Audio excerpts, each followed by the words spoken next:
boy, oh boy, this is a clown world we live in. This is going to continue happening. Oil commodities are going to continue rising over time here because there's really a general depletion of these reserves, whether it's man-made or not. But there is. So these commodities are going to rise over time because they're actual things that everything else gets derived from. The dollar is going to continue strengthening long term. We're not saying next week or next month or things like that, but the dollar is going to continue strengthening because everything else, all these other nations are going to continue collapsing. America will probably be last because it's the Triffin dilemma. We have the world reserve currency. Not saying that America shouldn't be the first to collapse, but they'll probably be the last, just the way the dominoes have been stacked up and set up. And the treasuries, are going to be rising. And they're going to have to try to press these back down by buying up all the debt. And who's going to be doing it? China's not doing it. Russia's not doing it. They said, we don't want to do it. We're not doing it. So who's going to do it? Well, it's going to be the Federal Reserve. They're going to be buying it all up and pushing these rates back down. So at some point when the credit freezes, the gas stops coming out of the pumps, credit cards freeze, then the Fed is going to be on overdrive, hyperdrive doing this. And this is why the Ukraine war, this is one of the reasons they're pumping this up so much. We need false flags. We need things going on that give an excuse to go print massive amounts of currency, period. And Bitcoin down a little bit right now, but this is going to decouple because this is the only safe haven asset, really, truly, at the end of the day.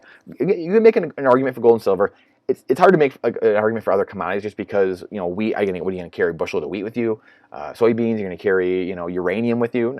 You can't really, right? Gold and silver is the easiest. That's why for thousands of years it's been money. Bitcoin will take hold. Unless there's, again, asteroid takes us all out or something like that, or every electrical unit has been fried on the face of the planet. Again, possible. Not likely, but possible. This is why Bitcoin will take over, because it is pristine digital collateral. It is digital gold times 1,000. It is the new system that's being ushered in. Whether governments or central banks want to admit it or not, or going to tell you that or not, it doesn't matter. It doesn't matter what they think. Money doesn't come from the governments, right? We've been talking about this for a while now. Rights don't come from government. Money doesn't come from government. Money comes from people, and the issuance comes from people. Really, that's the nature. And rights come from God. So money comes from bottom up. God comes from top down. Government's in the middle there, and they think they're the ones that run it all. Wrong answer.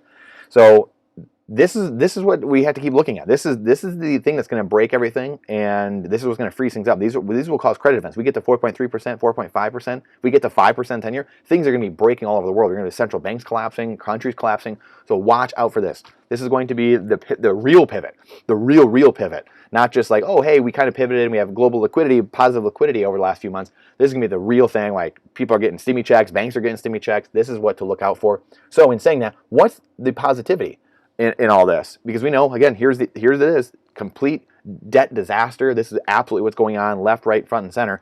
This is what's going to continue going up. This is going to be 1 trillion interest on the debt, 1.5 trillion soon, probably going to be 2 trillion, 5 trillion in the next decade or so.